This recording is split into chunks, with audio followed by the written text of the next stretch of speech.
My old friend, sit with me. Today we speak of the silver lining.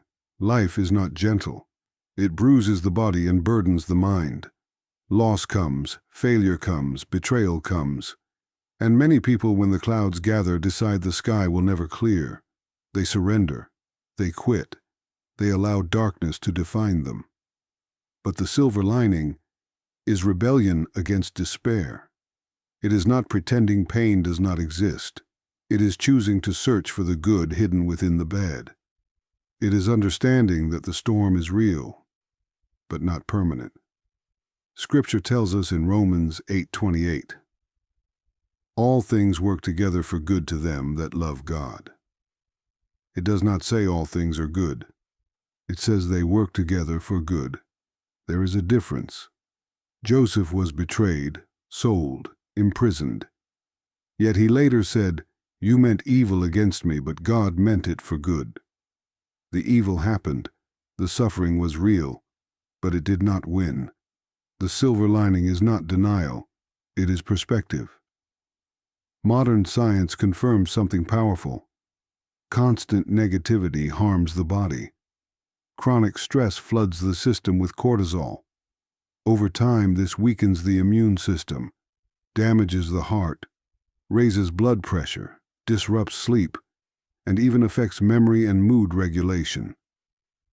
Depression and long-term pessimism are linked to increased risk of illness and early death. Negativity is not just emotional, it is biological. But hope also has physical effects. Studies show optimistic people tend to recover faster from illness, have lower inflammation, and live longer. The brain is plastic. It rewires based on repeated thought patterns. When you practice gratitude and positive reframing, you strengthen neural pathways tied to resilience and emotional control. You literally reshape your brain. The silver lining is like headlights at night.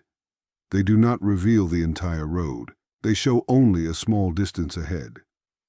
Yet that small light is enough to keep moving. Enough to avoid the ditch, enough to reach morning.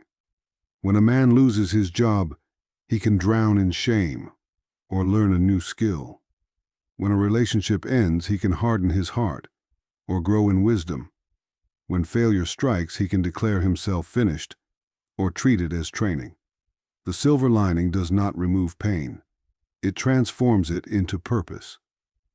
Romans 5 tells us, tribulation produces perseverance, perseverance character, and character hope.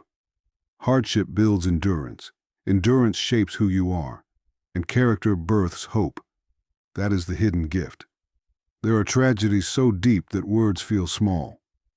The silver lining is not a careless phrase tossed at someone grieving. Sometimes the silver lining is simply this: you are still here. You are still breathing. You still have the power to choose your next thought. And that choice matters. Thoughts become beliefs. Beliefs become actions. Actions become habits. Habits become character. Character shapes destiny. If you train your mind to ask, what can this teach me? What strength can this build? You begin to rise above the storm instead of drowning in it.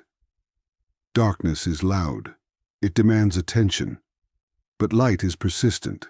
Even a small flame pushes back an entire room of shadows. The silver lining is that flame.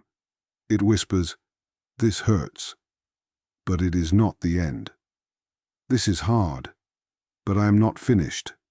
This cloud is thick, but the sun is still there." When you live this way, you become steady. Others panic, you endure. Others curse the sky, you search for growth. Others quit, you adapt. That steadiness becomes strength. That strength becomes influence. And so, my friend, when the next storm rises, and it will, do not ask only, "Why is this happening?" Ask instead, "What can this build within me?" Because clouds pass, storms move, seasons change, but the sun remains. And the one who looks for the silver lining learns how to walk toward the light.